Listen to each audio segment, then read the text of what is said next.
ฟังเด้อเรื่องอันนางใจดีนี่โดยตั้งอีหล่าเพิ่นนี้โดยหลังจากได้พ้นออกมาแล้วก็ช่องมือชามือกันสองสามมือคือกันคือกันกับน้องร้อยเพิ่นน้องเลี้ยงเพิ่นนี่โดยออกแล้วออกอยู่พุ่นบ่แม่นออกอยู่นี่เพื่อนเขาอยู่พุ่นเด้แล้วหลังจากนั้นละเมียนั่นแม่เขาใจดีแล้วพาผัวมาอยู่พี่เจ้าแล้วผัวบ่อยากอยู่บัดนี้บ่อยากอยู่ล่ะผัวไปชงทางแม่ทางลูกคั่นไปชงก็อยู่เฮือนในตังเฮือนน้อยโดยหลังน้อยๆอยู่ตรงข้ามเนาะเฮือนเขาเองนั่นน่ะเฮือนเพิ่นเองบ่เฮือนผัวเรานั่นผัวแม่ใจดีนั่นแหละหลังจากก็ตั้งเฮือนแล้วก็อยู่15มื้อพอนับได้หลังจากนั้นละพาเมียมาได้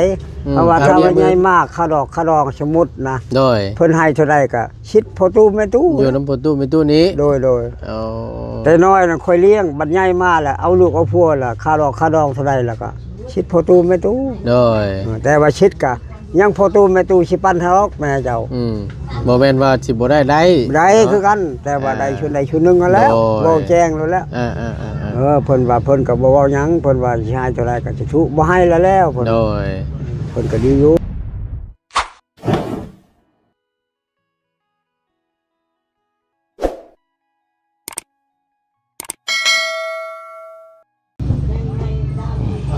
มันชูงตัวนี้ใครนะยามแดดก็มันบ่ฮอดปานใด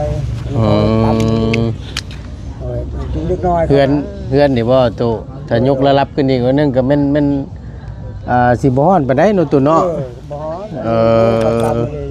ชุ่มลานเล็กน้อยเขาเฮ็ดเป็นแน่บ่เป็นแน่นะ4-5 มื้อผู้ได้เขาบ่เพื่อนหลังนี้ปลูกได้จักปีแล้วตุขออนุญาตด้วยตุเด้อ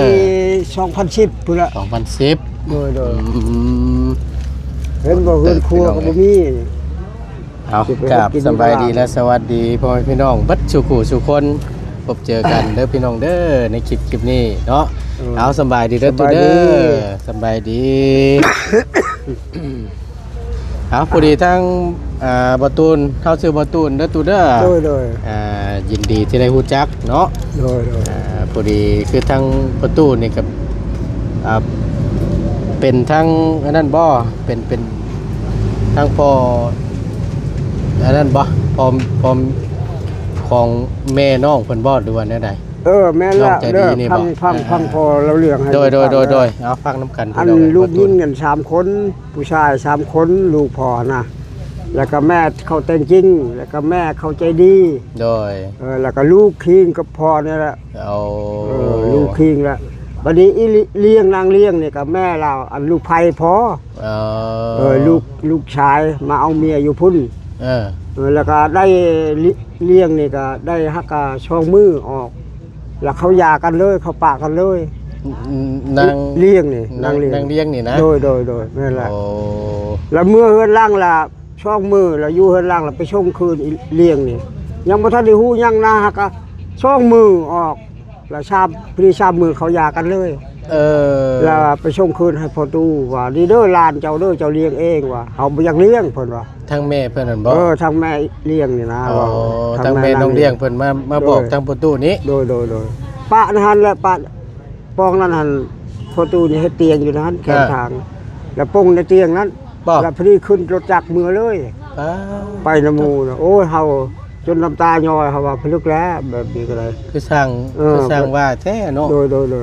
เวลาเขาบอกอันแม่เฒ่านั่นเจ้านั่นคอยเอาไปเอาลานเก็บเอาเลี้ยงจนใหญ่ไปแล้วจนได้หู้คนนั่นแล้วจนมันใหญ่เท่านี้เดี๋ยวนี้ท่านครับมันเห็นแม่มันมากกับมันไปจื้อช่ำเพราะว่าไล่2 มื้อแล้วเพิ่นปะให้เลยโดยถิ่มไปเลยโดยแม่ละแม่ทางน้องเลี้ยงเพิ่นนี่เป็นคนเวียดบ่แม่นคนลาวเทิงแต่ไปอยู่เวียดบ่โดย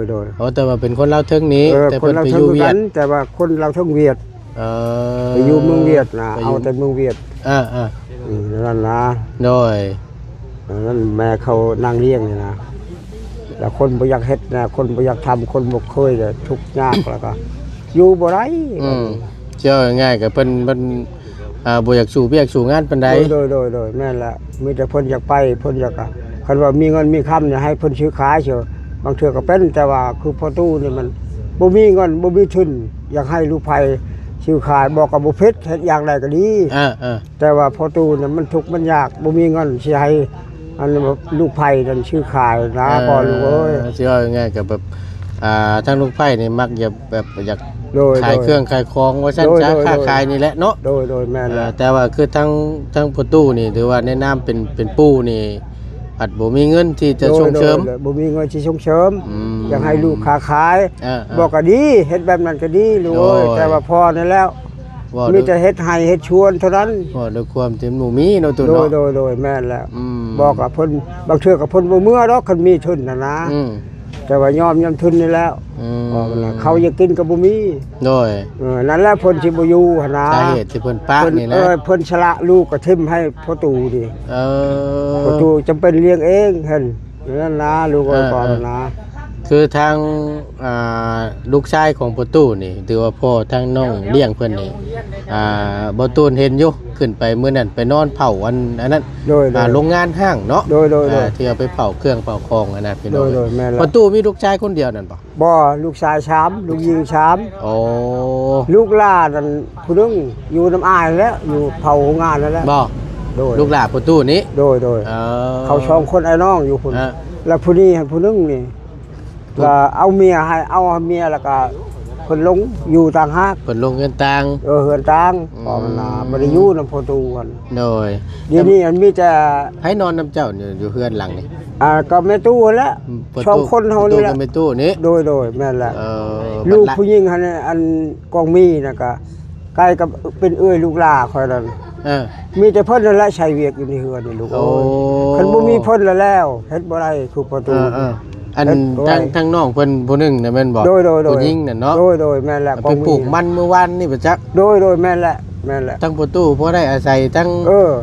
อันน้องเพิ่นผู้นี้โดยแม่นพอได้นึ่งข้าวนึ่งน้ำแม่นตักน้ำเป่าไผเนาะแม่นนี่เมื่อกี้นี่ก็ฮักกะมาแต่ป้อนบัตรเดือดตั้งแม่เพิ่นไปก่อนล่ะผู้นี้มาฮอดเทือนล่ะเพิ่นไปนำแม่เพิ่นอยู่ชวนเพิ่นดินี่ก็มีนะก็ตัดเครือมันนั่นแล้วตัดเป็นทอนแล้วก็อีกแล้วให้จ้างเข้าไปปลูกให้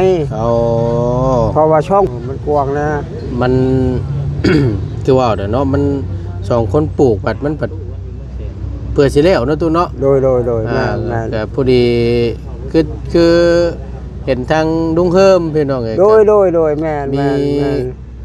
ข่าวหลีว่าซั่นซะเนาะหรือว่ามอบมีทางผู้ใหญ่ทางลุงเฮิมน่ะมอบเงินจำนวนนึงมามอบให้น้องเพิ่นได้ไว้จ้างคนปลูกมันว่าซั่นแม่นเนาะแม่นเท่าไหร่ตู้เพิ่น5 ล้านบ่5 ล้านเอาถ้าสมมุติว่าเฮาจ้างเพิ่นนี่เพิ่นเฮาสิจ้างเพิ่นแบบใดตู้รายมื้อบ่รายวันบ่เอาสิเอานี่แผนของแม่เฒ่ากับลูกเขานั่นเอามื้อนึงหั่น10คนหรือว่า8คนบ่หลายก็ได้10คนนั่นมื้อนึงแล้วถ้าบ่แล้วมันเอาอีกนั่นนะสิหามาเอาว่า10คนซ้ำมื้อนี้เอาเนาะแล้ววันนี้เฮาสิจ้างเพิ่นเท่าไหร่น่ะตุต่อมื้อนึงแสนนึงมื้อละแสนโดยถ้าสมมุติว่าเอามื้อนี้ได้ละ10คนเนาะ10คนก็เป็นคนละแสนตีไปสั้นๆเนาะแม่น10คนนี่ก็ล้านนึงแปลว่ามื้อละล้านนะตีไปมื้อละล้านเนาะตัวเนาะแม่นแล้วของกินของอยู่อีกแล้วหมายความว่ามื้อนึงหั่นไล่จะว่าใช้ล้านน่ะล้าน2หรือล้าน3ปานนั้นแหละลดตีไปประมาณนั้นโดยแล้วอยากแนวกินน้ำในเนาะโดยแม่นหมูเฮ็ดแล้วหมูจะกินลูกเอ้ยอากาศยังร้อนนั่นนี่เนาะตุ๊โดยแม่นพอยังแหละนั่นแหละก็ไล่อยู่บ่บัดนี้คนงานได้อยู่แต่ว่าหากว่าเขาก็ลายเวียกบางเทื่อก็7-8 คนปานนั้นแหละสิได้มื้อนี่เขาก็เวียกคือกันลูกเอ้ยเขาก็ปลูกหมอกปลูกมันคือกันเพิ่นก็ปลูกเฮาก็ปลูกโดยแม่นว่าก็แบบต่างคนต่างเฮ็ดเนาะตุ๊เนาะโดยแม่นแหละเป็นช่วงนี้แหละพี่น้องเอ้ยไทยบางคนไทยแล้วก็ปลูกต่อไปเลยนะพี่น้องโดยแม่นละถือว่าเฮาได้ไปเบิ่งแล้วเมื่อวานนี่ไปเห็นรถป๊า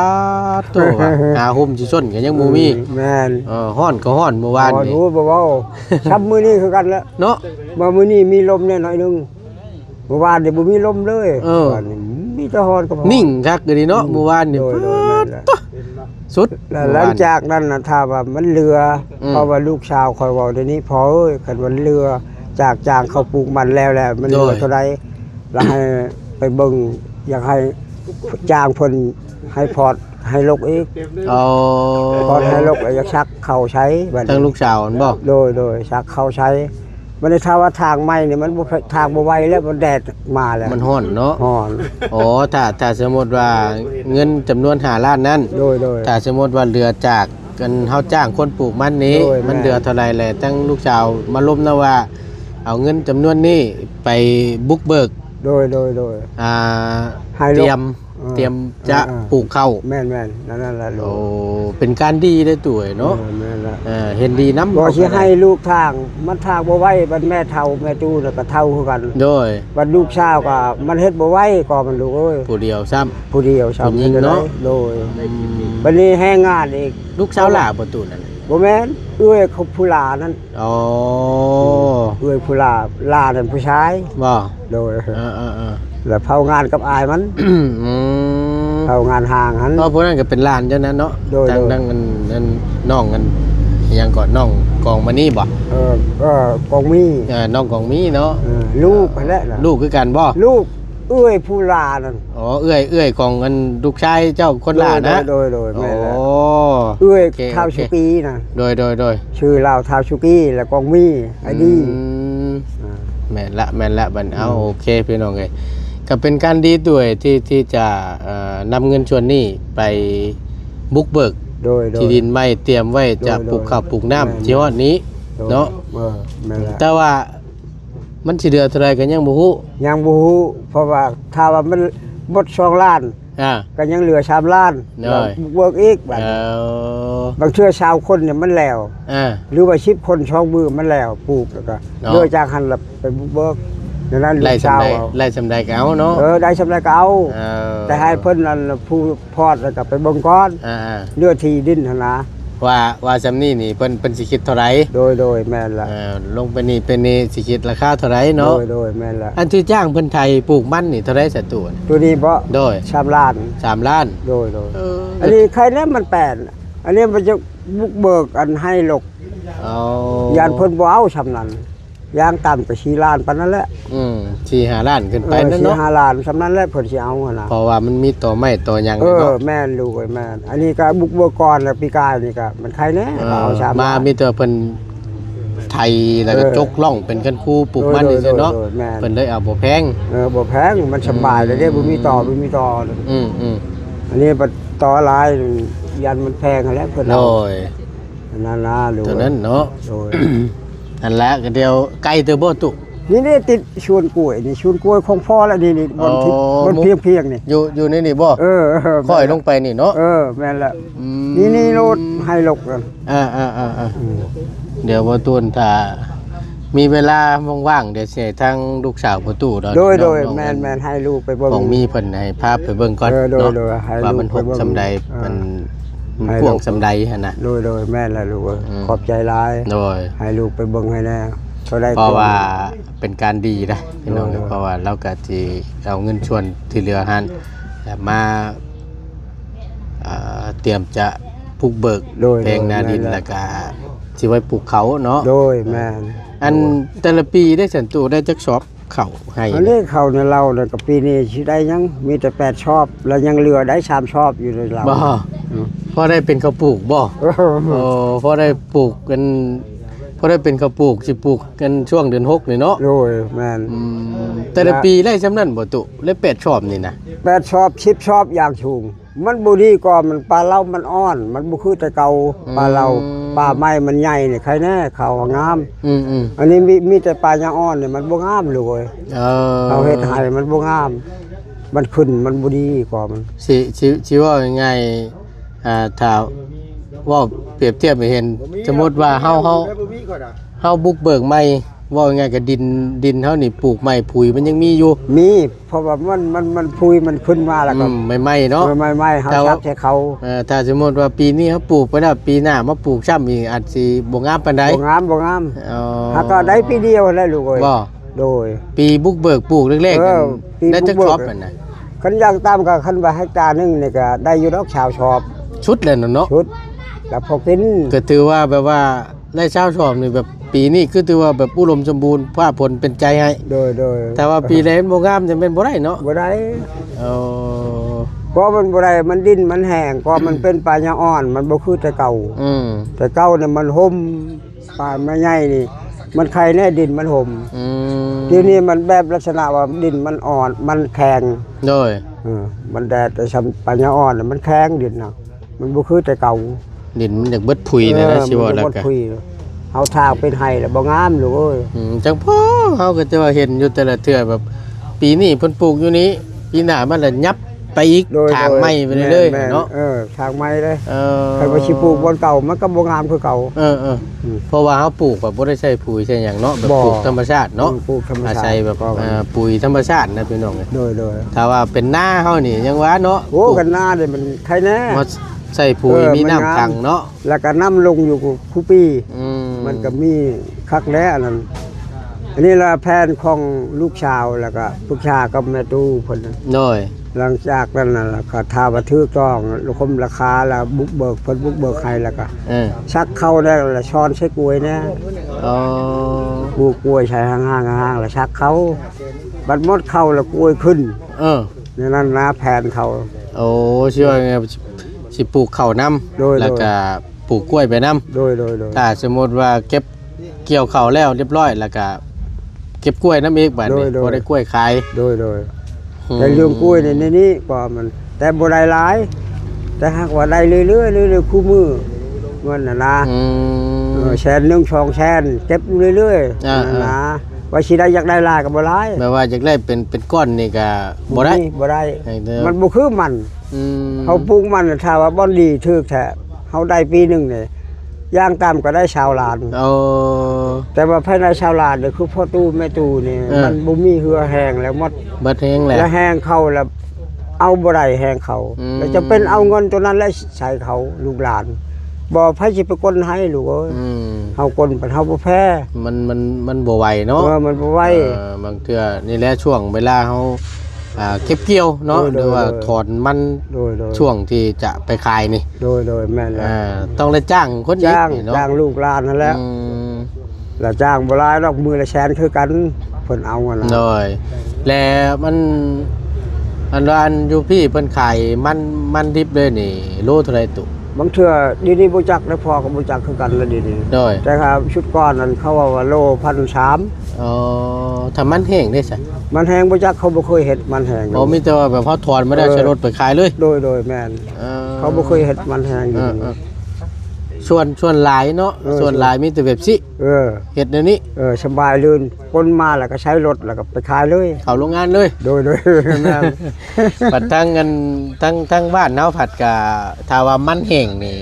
กิโลสิแพงนี่แม่นจริงอยู่เพิ่นว่าอันมันแห้งนี่แม่นมันแพงแน่หั่นน่ะโดยแต่ถึงพี่ชวนหลายเพิ่นมีแต่แม่นนั้นเนาะแล้วนั้นถอนมาไปเลยขายเลยได้เท่าไรก็ยามันเนาะจะได้สะดวกสบายกะลีคือกันพี่น้องเอ้ยในเฮ็ดแบบซี่ก็ได้เพราะว่าเฮาไล่ใช่ว่าอยากเฮ็ดแห้งเนี่ยก็คือว่ามาแล้วคือกันกับเพื่อแห้งมันบ่ไหวเลยมาต้องช่องคนคือในเฮือนนี่มีแต่ลูกชาวใช้เพิ่นมันบ่ไหวลักๆเลยน่ะเนาะทั้งน้องเพิ่นนี่เพราะว่าลูกชายนั่นมีอยู่แต่เอาลูกเอาเมียแล้วก็เขาอยู่ตามเพิ่นไปอยู่เฮือนต่างครอบครัวเพิ่นโดยคนไทยเฮานี่มันบ่คือคนไทยลูกนี่ลูกยิ่งนี่อยู่นำพ่อนำแม่คันเอาลูกเอาผัวก็ได้แต่ลูกชายเนี่ยไปอยู่นำเพื่อนเขาแต่เฮาเนี่ยเป็นลูกชายเอาเมียมาแล้วมาอยู่นำก็บ่ได้อยู่นำอยู่ต่างอีกบัดขึ้นต่างก็สิได้เนาะได้เมียเป็นแยกออกต่างหากเนาะหาไผหามันเด้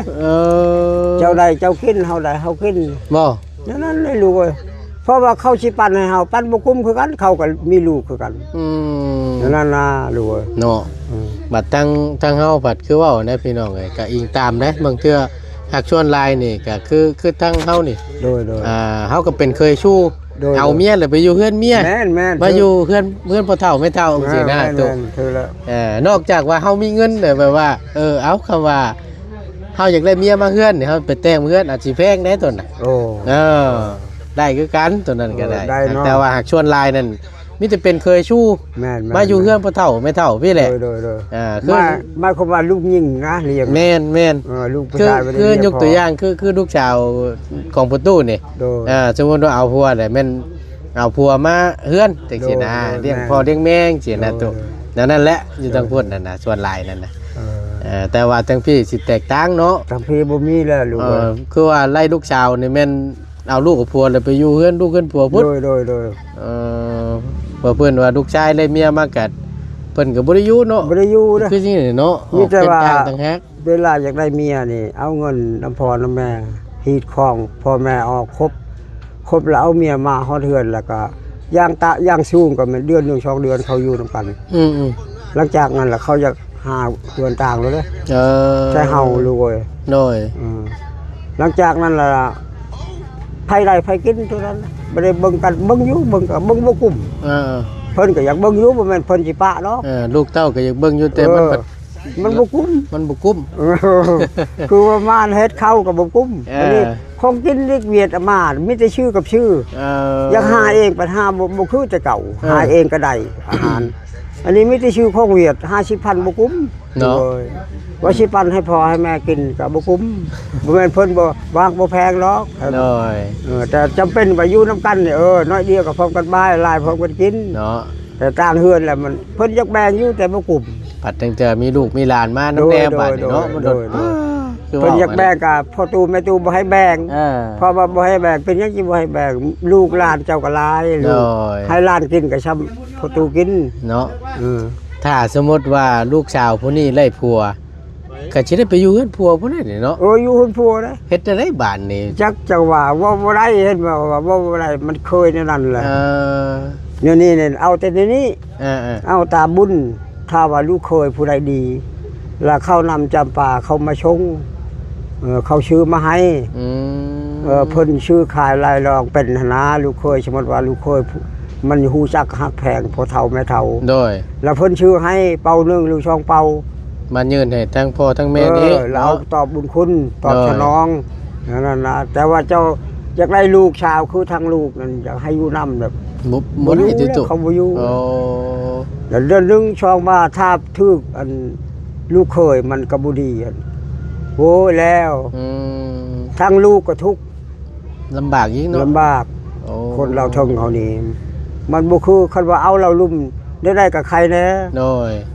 เราเทิงเลยโอ้ยลำบากลูกเอ้ยแต่พอเฒ่าแม่เฒ่าเขาบ่อยากเห็นช้ำเราเทิงมันบ่คือไทยเราลุ่มใครแน่เขายังฮู้ตอบสนองบุญคุณอยู่ โดย เป็นผู้ดีนะลูกเอ้ย เจ้า ได้เห็นอยู่พอได้เห็นอยู่ขอบเขตเฮานี่ คือทางอันแม่อันนีหล่าเพิ่นนี่ครับไปอยู่กันพัวเนาะแม่ของน้องใจดีเพิ่นเนาะ โดยอยู่พุ่นเพิ่นว่าใจดีเนี่ยปะจะน้อยคือกัน น้องเพิ่นนี่นะ นี่ก็มันเขาสิเล่าเรื่องให้ โดย ลูกฟังเด้อ จ้ะ เรื่องอันนางใจดีนี่ โดยทางอีหล่าเพิ่นนี้ โดยหลังจากได้เพิ่นออกมาแล้วก็ช่องมือชามือกัน สองสามมือคือกันคือกันกับน้องร้อยเพิ่นอันน้องเลี้ยงเพิ่นนี่ โดยออกแล้วออกอยู่พุ่นบ่แม่นออกอยู่นี่เพื่อนเขาอยู่พุ่นเด้อแล้วหลังจากนั้นละเมียนั่นแม่เขาใจดีนั่นแล้วพาผัวมาอยู่พี่ เจ้า แล้วผัวบ่อยากอยู่บัดนี้บ่อยากอยู่ล่ะผัวไปชงทางแม่ทางลูกคั่นไปชงก็อยู่เฮือนในตังเฮือนน้อย โดยหลังน้อยๆอยู่ตรงข้ามมันเนาะ เฮือนเขาเองนั่นน่ะ เพื่อนเพิ่นเองบ่ เฮือนอันผัวเรานั่นผัวแม่ใจดีนั่นแหละ หลังจากก็ตั้งเฮือนแล้วก็อยู่15มื้อพอนับได้หลังจากนั้นละพาเมียเมื่อพุ่น พาเมียมือบ้านพุ่นอีก โดยแล้วทั้งแม่ใจดีเนี่ยตอบว่าเจ้าสิพาคอยเมื่ออยู่พุ่นกับบ่ผิดแต่ว่าไผสิไปเบิ่งพอเบิ่งแม่ ก็คือทางประตูนี้ โดยแล้วคอยอยู่นี้คันเจ้าบ่อยากอยู่แล้วยากันนะ ทางผู้เป็นเมียน่ะเว้ากับผัวในนี้ โดยแม่นละบัดแล้วยากัน ยายดีบ้านนี่ ยาลีบัดหลังจากยาแล้วล่ะผู้เราเอาเมียไหมบัดนี้ทั้งแม่ใจดีก็เอาเมียไหมบัดนี้ใจดีเพิ่นบ่อยากไปนำแม่ก็บ่อยากไปนำพ่อก็บ่อยากไป โดย แล้วขึ้นมาอยู่นำพ่อตู่แม่ตู่แล้วเลี้ยงมาใหญ่ช้ำนี้แหละลูก เอา บัดถึงมาแล้วก็มันจะเป็นชาวแหละพ่อนั่นเมียล่ะปะเมียอยู่พุ่นแล้วไปกลับอีก กลับมาอยู่นำแม่เขาจะดีอีกขอมาอยู่นำขอมักหักกันอีกแล้วแม่จะดีเนี่ยเจ้ามักค่อยกับมักคือกันแล้วนั้นแล้วก่อมันเลยแล้วอยู่นำกันอีกเดี๋ยวนี้อยู่นำกันแล้วค่อยว่าลูกเจ้าเนี่ยให้ไปอยู่นำเจ้าพอตูแม่ตูเลี้ยงใหญ่มาแล้วแต่ว่าแล้วแต่จิตใจของเจ้าบัดนางนี่บัดบ่อยังมือบัดนี้ติดทั้งประตูเด้โดยเพราะว่าประตูมีแต่ทั้งประตูมีตู้นี่เป็นเลี้ยงแต่น้อยจนใหญ่เราคิดในนั้นแหละคือสิแม่นในนั้นแหละนะว่าบ่อยากอยู่นั้นนำพวกเจ้าแล้วแต่พวกเจ้าเฮาอยู่นำประตูแม่ตู้เขาเล่าว่าลมหายตายไปแล้วตายนำประตูแม่ตู้เพิ่นว่าใจดีนะเว้านะหลานผู้หลานนี่เว้ากับทั้งประตูนี่โดยเป็นหยังกะย่าสิคอตายนำประตูนี้เว้านำพ่อนำแม่เราหั่นข่อยบ่เมื่ออยู่ดอกนำพวกเจ้าว่านั้นนะเพิ่นเว้าแล้วเลยบัดนี้ฉันบ่ฉันนั่นล่ะเข้าใจละพี่น้องไอ้บ้านนี่เนาะผู้ดีทั้งบ่ตูนก็ได้ยินทั้งประตูนี่เล่าสู่ฟังเลยตามที่เราเว้ามานี่ก็ทั้งเงินพ่อน้องใจดีเพิ่นนี่ก็มีครอบครัวใหม่แล้วบัดนี้แหละทั้งแม่ใจดีก็มีครอบครัวใหม่แล้วบัดนี้ทั้งน้องใจดีนี่มาอยู่ในประตูนี้ประตูเลี้ยงจนใหญ่เป็นชาวขึ้นมาทั้งผู้พ่อเพิ่นนั่นป้ากับแม่ใหม่แล้วบัดนี้อยากมาเอากับเมียผู้เก่านี้แม่น้องใจดีนี้ทั้งนี้ก็อยากได้อยากกลับคืนพวกเก่าอยากกลับคืนมาเอากันบัดนี้แล้ววันนี้ลูกสาวนี่บ่ไปอยู่ในประตูไม่ตู้ประตูเลี้ยงใหญ่น่ะเนาะ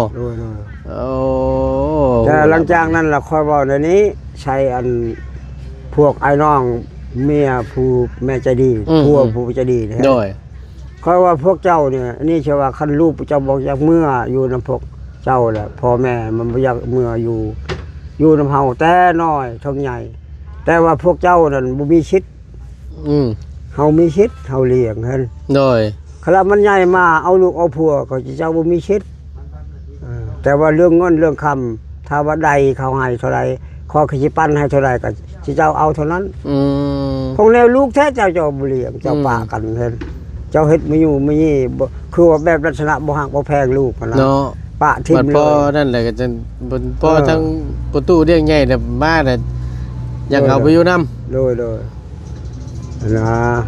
ถือว่าโอ้ยเนาะดีแล้วได้พี่น้องเอ้ยก็ทั้งน้องใจดีเพิ่นแบบยังฮู้นะยังฮู้ผู้จักบุญคุณหรือว่านั่นน่ะก็แม่นอยู่ในส่วนนึงก็ผู้ให้ผู้บังเกิดเนาะถือว่าผู้ให้กำเนิดนะพ่อกับแม่นะแม่นแต่ก็มันคือเว้าน่ะเนาะเด็กน้อย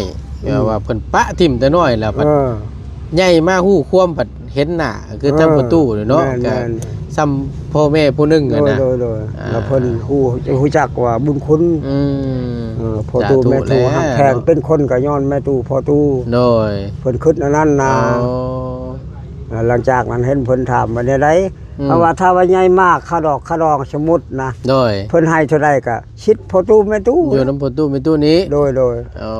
แต่น้อยน่ะค่อยเลี้ยงบัดใหญ่มาแล้วเอาลูกเอาผัวล่ะค่าดอกเท่าใดแล้วก็ชิดพ่อตู่แม่ตู่โดยแต่ว่าชิดก็ยังพ่อตู่แม่ตู่สิปั้นทะเลาะแม่เจ้าบ่แม่นว่าสิบ่ได้คือกันแต่ว่าได้ชุดใดชุดนึงแล้วบ่แจ้งแล้วเพิ่นว่าเพิ่นก็บ่เว้าหยังเพิ่นว่าสิให้เท่าใดก็สิทุบ่ให้แล้วเพิ่นโดยเพิ่นก็ดีอยู่แต่เฮาก็ฮู้เฮาคนแก่แล้วเฮาจักหรอกโดยแต่ว่าเจ้าบ่ได้เลี้ยงแท้แต่ว่าเป็นลูกของเจ้าแท้ตอนนั้นน่ะเจ้าอิงชัยจะว่าเหือแห้งเจ้ายังแห้งยังมีเหือแห้ง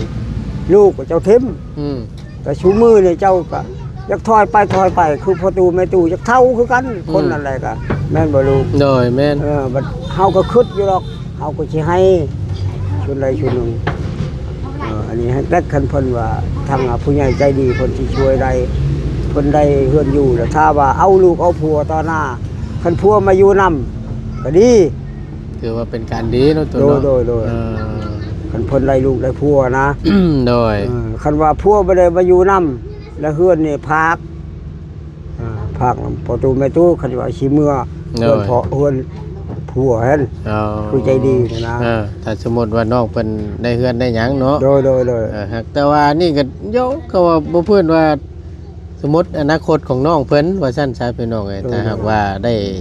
รับการช่วยเหลือหรือว่าทางผู้ใหญ่ใจดีเพิ่นได้ช่วยเฮ็ดเทือนสร้างเงินสร้างชาติให้ โดย เป็นปุกอยู่หั่นแล้วมันบัดได้ลูกได้ผัวก็อยู่หั่นนั้น อยู่หั่นแหละ พอก็ซ้ำบอกเงินต่างกันเนาะตัวเนาะ เพิ่นเอง แต่ว่าเรื่องพ่อกับแม่เขาก็เฮ็ดเองตอนนั้น เขาบ่มีชิดนำลูก โดย นั่นแหละลูกเอ้ย โอเคสันบานนี่พี่น้องไงเอาเดี๋ยวเขาสิเอาขนมมาต้อนทางประตูกัน เข้าใจเข้าใจ โดยตาจังหน่อยเด้อตูเด้อ เข้าใจเข้า โด ใจ ยโดย เออ โอเคตัวเอ้ยขนมเด้อเขาซื้อมาต้อนเด้อ โดย โอเค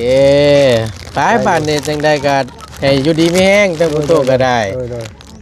ไว้มื้อหน้าเด้อมาเยี่ยมใหม่เด้อ โดย โดยสบายดีเด้อตัวเด้อ โดยขออนุญาตเอาไม้ให้ก่อนเด้อโอเคไปพี่น้องเอ้ยโดยขอบบุญขอบคุณหลายๆเนาะพี่น้องเนาะบ่ตูนผู้คักละบาทนี่พี่น้องเอ้ยคือทำที่ทางประตูเราเล่ามาเนาะอันนี้ก็พี่น้อง FC ถ้าว่าเพิ่นฮู้แล้วก็บ่เป็นหยังเนาะในส่วนที่บ่ตูนอาจจะยังบ่ฮู้ที่มาที่ไปทางพ่อแม่น้องของน้องเลี้ยงแล้วก็น้องใจดีเนาะแล้วก็น้องแต่งไทยนะพี่น้องพอประตูเล่าสู่ฟังประตูก็ได้เข้าใจบาดนี้เนาะโอเคพี่น้องเลยขอบคุญขอบคุณในไลน์เนาะสำหรับคลิปนี้ทั้งประตูขอจบลงเพียงคลิปนี้ก่อนพบเจอกันคลิปหน้าเด้อพี่น้องเด้อขอบคุญขอบคุณในไลน์อยู่ดีมีแห้งสบายดีเด้อเนาะฮ้อนซ้ำมื้อนี้ก็ได้พัดตัว